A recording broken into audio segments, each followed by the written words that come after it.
नमस्कार, आप देख रहे हैं इंडिया हेड और मैं हूं आपके साथ स्नेहा प्रजापत। बुलेटिन की शुरुआत करते हैं बड़ी खबर के साथ। मुख्यमंत्री योगी आदित्यनाथ 2 दिवसीय दौरे पर गोरखपुर पहुंचे हैं। दौरे के दौरान उन्होंने टीपी नगर स्थित रैन बसेरे का निरीक्षण किया और वहां मौजूद असहाय और निराश्रित लोगों को कंबल और भोजन वितरित किया। मुख्यमंत्री ने अधिकारियों को निर्देश दिए कि ठंड के मौसम में किसी भी जरूरतमंद को परेशानी न हो और सभी रैन बसेरों में पर्याप्त सुविधाएं उपलब्ध कराई जाए। उन्होंने रैन बसेरे के ठहरे लोगों से बातचीत कर उनकी समस्याओं को सुना और त्वरित समाधान के निर्देश भी दिए। सिटी के अंदर रैन बसेरों का निरीक्षण करने और जरूरतमंदों को कंबल वितरण की दृष्टि से आज मुझे यहाँ पे 2 रैन बसेरों का निरीक्षण करने ट्रांसपोर्ट नगर में और धर्मशाला बाजार में देखने का अवसर प्राप्त हुआ है। यहाँ पे कंबल वितरण का भी इस कार्यक्रम के साथ जोड़ने का अवसर प्राप्त हुआ है। वर्तमान में भीषण शीतलहरी उत्तर भारत में पड़ रही है।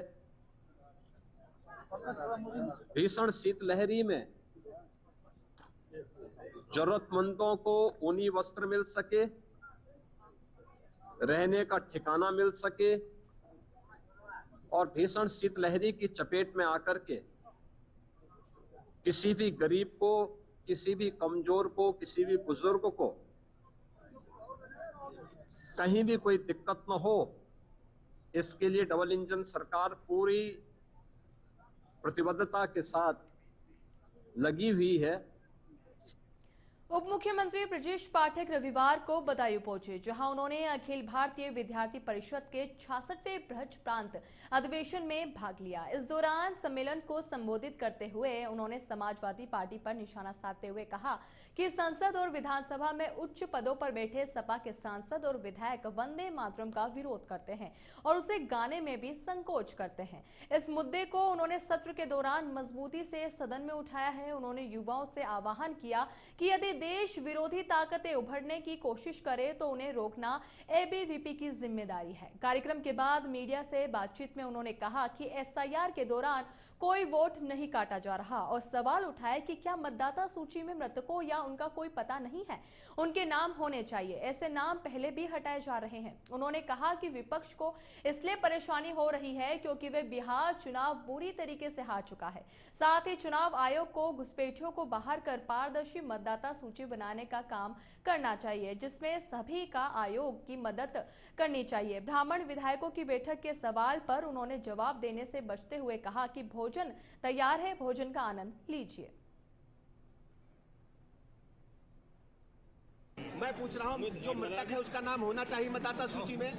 जो आपके शहर में, आपके जिले में उसका कोई अता पता नहीं, क्या नाम उसका होना चाहिए। ऐसे सभी लोग जो भारत निर्वाचन आयोग में मतदाता की अहर्ता नहीं रखते हैं, उनको डिलीट किए जाने का काम पहली बार नहीं हो रहा है। ये विपक्ष के पेट में दर्द इसलिए हो रहा है, बिहार में एसआईआर के बाद चुनाव हुआ, प्रचंड बहुमत के साथ भारतीय जनता पार्टी राजग गठबंधन की सरकार बनी है और वहाँ तेजस्वी के और राजद के, आरजेडी के गुंडाराज, जंगल राज को बिहार की जनता ने उन्नाव दुष्कर्म मामले में पूर्व बीजेपी विधायक कुलदीप सेंगर की जमानत पर सुप्रीम कोर्ट ने रोक लगा दी है। कोर्ट ने सेंगर को नोटिस जारी करते हुए जवाब मांगा। साथ ही मामले में 4 हफ्ते बाद सुनवाई होगी। सेंगर को दिल्ली हाई कोर्ट ने 23 दिसंबर को जमानत दी है। वहीं जमानत के खिलाफ एसबीआई ने सुप्रीम कोर्ट में 3 दिन पहले याचिका लगाई थी। आज सीजीआई सूर्यकांत, जस्टिस जेके माहेश्वरी और जस्टिस ऑगस्टिन जॉर्ज मसीह की बेंच ने सुनवाई की।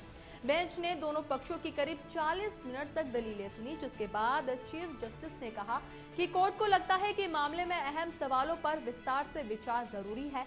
आमतौर पर कोर्ट का सिद्धांत है कि किसी दोषी या विचाराधीन कैदी को रिहा कर दिया गया हो तो बिना उसे सुने ऐसे आदेशों पर रोक नहीं लगाई जाती, लेकिन इस मामले में परिस्थितियां अलग हैं क्योंकि आरोपी दूसरे मामले में पहले से दोषी ठहराया जा चुका है। ऐसे में दिल्ली हाईकोर्ट ने 23 दिसंबर के आदेश पर रोक लगाई जाती है।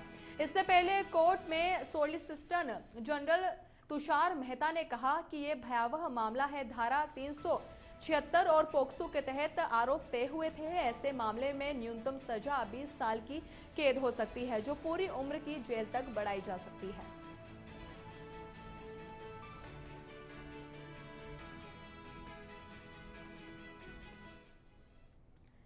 वहीं बांग्लादेश में हिंदुओं पर हो रहे अत्याचारों के विरोध में बागपत में प्रदर्शन किया गया। हिंदू संगठनों और मुस्लिम समुदाय के लोगों ने अंतरिम सरकार के मुखिया मोहम्मद यूनुस का पुतला फूंका। प्रदर्शन करते हुए लोगों ने बांग्लादेश सरकार पर हिंदुओं के खिलाफ अत्याचार रोकने में विफल रहने का आरोप लगाया है। उन्होंने पीएम नरेंद्र मोदी से दखल देने और हिंदुओं की हिफाजत करने की भी मांग की है।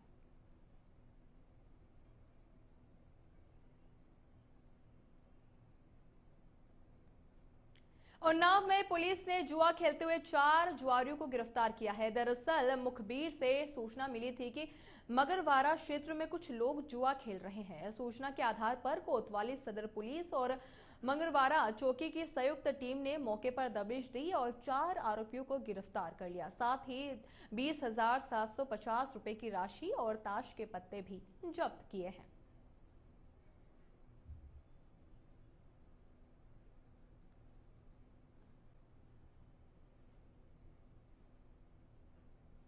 रविवार सुबह मथुरा जनपद के जिला कारागार में बंद एक कैदी की अचानक तबीयत बिगड़ गई, जिसके बाद जेल प्रशासन ने उसे आनन फानन में महर्षि दयानंद सरस्वती जिला अस्पताल में भर्ती कराया, जहां डॉक्टरों ने उसे मृत घोषित कर दिया।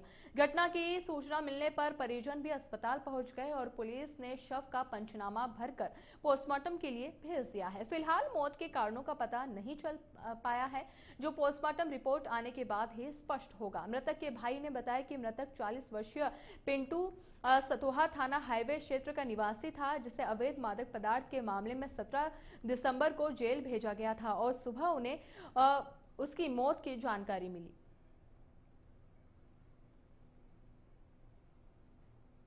मेरा नाम लेखा सिंह है जी। ये मेरे जीजाजी लगते थे। क्या नाम है? पिंटू सिंह सतोहा के रहने वाले हैं और ये 17 तारीख को यहाँ जेल में एक वारंट केस में आए हुए थे। तो किस मामले में क्या? वारंट कटे हुए थे एनडीपीएस। हाँ, उस मामले में आए थे। आज सुबह करीबन हमारे पास 7:30 बजे फ़ोन आया था, इस तरह पिंटू सिंह की तबीयत खराब, जिला अस्पताल आ जाएगी। लेकिन वो जिला अस्पताल से पहले ही ख़त्म हो चुके थे।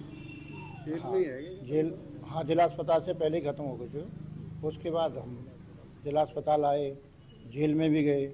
जेल में हमें जो बातचीत करी, उन्होंने सही जवाब दिया जेलर साहब ने कि आप अपना पीएम कराइए और जो पीएम में जो आएगा उस हिसाब से हम कार्रवाई करेंगे। देखो, हमारे पास हमारे भतीजे ने सूचना की थी कि अंकल की डेथ हो गई है। यहाँ पर आकर सूचना मिली है हमको कि जेल में 5:30 बजे तबीयत खराब होने के कारण हॉस्पिटल लेके आए थे। यहाँ मृत बताया गया है। क्या नाम था और कब आए थे जेल में? ये क्या मामला था? 17 तारीख को 17 दिसंबर को आए थे। इन पर कोई वारंट बताया था 2020 का। अच्छा। हाँ। खबर बागपत से है, जहां हापुड़ थाना क्षेत्र के हैदर नगर निवासी 2 बदमाश प्रदीप और मोन्टू बिनोली थाना पुलिस के साथ मुठभेड़ में घायल हो गए। दोनों बदमाश पहले से ही लूट, हत्या और डकैती सहित 2 दर्जन से अधिक मामलों में वांछित थे। मुठभेड़ के दौरान पुलिस की गोली लगने से 25-25 हजार के 2 नाम इनामी बदमाश घायल हुए हैं। पुलिस ने बदमाशों के कब्जे से लाखों रुपए के आभूषण, देसी तमंचा और कारतूस बरामद किए हैं। ये कार्रवाई क्षेत्र में कानून व्यवस्था बनाए रखने और अपराधियों पर कड़ा संदेश देने के लिए महत्वपूर्ण मानी जा रही है।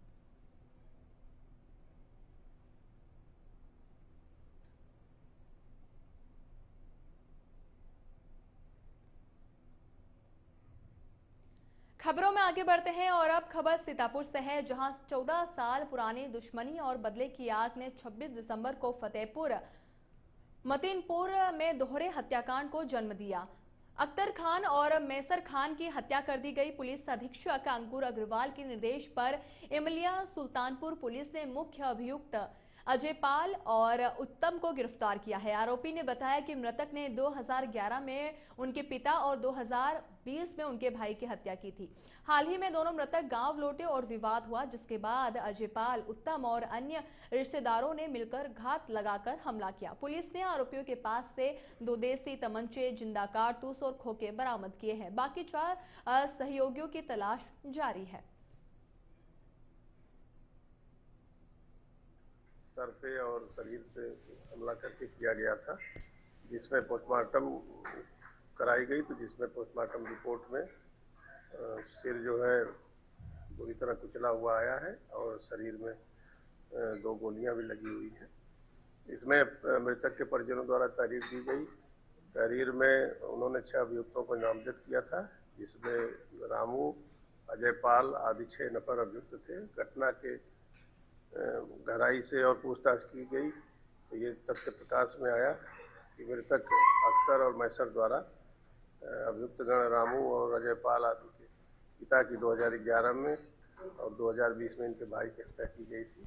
इन्हीं हत्या की वजह से ये सब पहले से ही प्लान बना रहे थे और ये घटना हुई।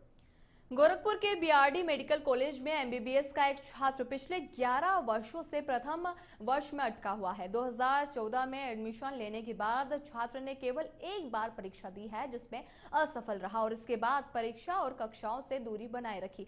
छात्र लगातार हॉस्टल में रह रहा है, जिससे अन्य छात्राओं के लिए परेशानी बनी हुई है। कॉलेज प्रशासन ने विशेष कक्षाएं और मार्गदर्शन देने का प्रयास किया, लेकिन छात्र जिद पर अड़ा हुआ है। प्राचार्य डॉक्टर राजकुमार जायसवाल ने बताया कि एनएमसी नियमों के अनुसार फेल छात्राओं को अनिश्चित काल तक हॉस्टल में रखना सही नहीं है और ऐसे मामलों में उचित कार्रवाई के लिए एनएसपी को सूचित करना आवश्यक है।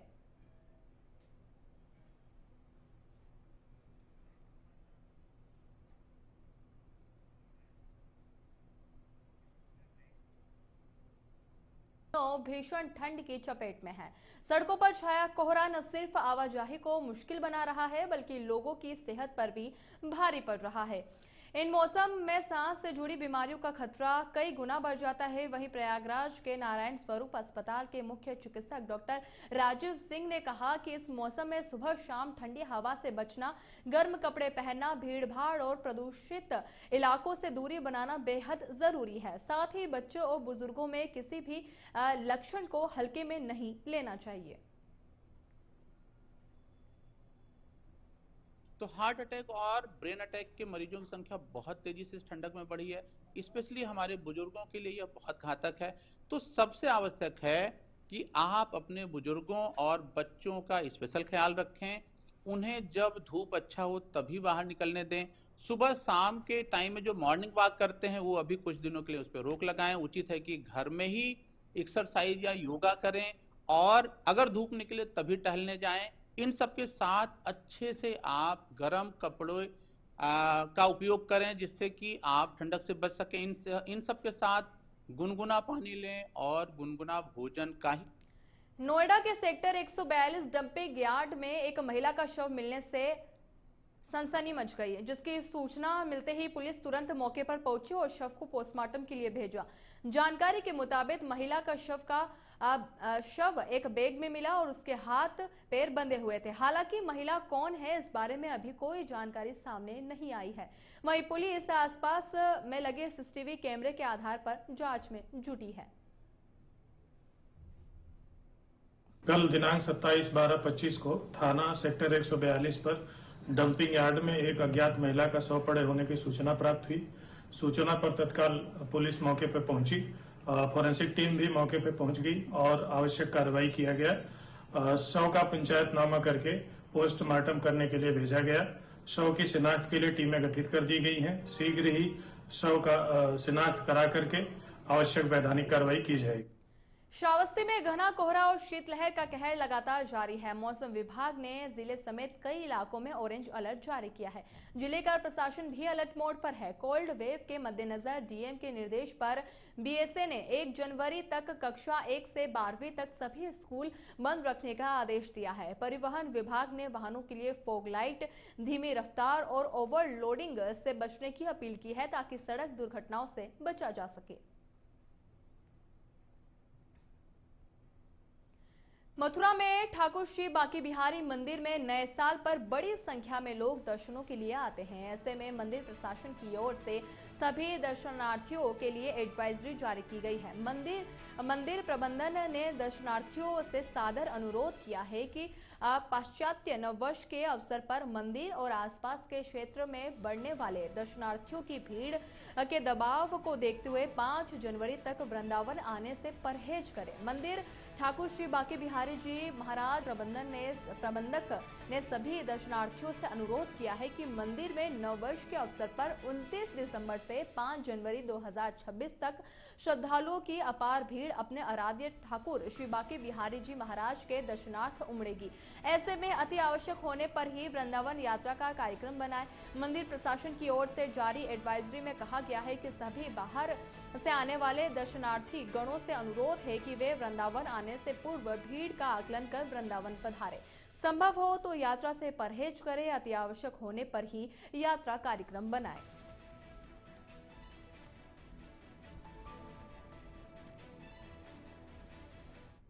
खबर पीलीभीत से है, जहां कलीनगर तहसील क्षेत्र की हरदोई ब्रांच नहर में अज्ञात कारणों से किशोरी रोशनी के कूदने की सूचना से इलाके में हड़कंप मच गया। घटना सुबह करीब 8 बजे सामने आई, जब रोशनी घर पर नहीं मिली और परिजनों ने उसकी खोजबीन शुरू की। हरदोई ब्रांच पुल के पास उसके कपड़े और चप्पल मिलने के बाद नहर में कूदने की आशंका जताई गई। वहीं सूचना पर पुलिस और प्रशासन मौके पर पहुंचे और गोताखोरों की मदद से नहर में तलाश अभियान शुरू किया। एसडीएम कलीनगर और चौकी इंचार्ज मोहम्मद सैफ भी घटनास्थल पर मौजूद हैं। पुलिस पूरे मामले की गहन जांच कर रही है और प्रशासन हर पहलू को ध्यान में रखते हुए कार्रवाई कर रहा है। 8 बजे के बाद जब परिजनों ने देखा कि लड़की घर पर नहीं है तो नहर की तरफ देखने आए तो यहाँ पर इसके कपड़े और चप्पलें मिली हैं। तब से सब लोग यहीं पर ढूंढ रहे हैं। अच्छा, लड़की रहने वाली कहाँ की है? कलीनगर बाढ़। हमीरपुर के सरीला में अवैध खनन के मामले में जिला अधिकारी घनश्याम मीना ने सख्त कदम उठाते हुए निरीक्षण कर कार्रवाई के निर्देश दिए हैं। डीएम के निर्देश पर एसडीएम बलराम गुप्ता ने खान निरीक्षण और राजस्व टीम के साथ सरीला तहसील क्षेत्र के इछोरा जीटकरी खंड संख्या 25/21 में डिजियाना इंडस्ट्रीज के नाम से संचालित खनन स्थल का निरीक्षण किया। जांच में पट्टा धारक की ओर से नदी की जलधारा में पूर्व में किए गए खनन के साक्ष्य मिले हैं। वहीं टीम ने पाया कि उत्तर प्रदेश उप खनिज नियमावली 2021 और खनन पट्टा विलेख की शर्तों का उल्लंघन हुआ है। नियमानुसार पट्टा धारक के खिलाफ कार्रवाई की जाएगी।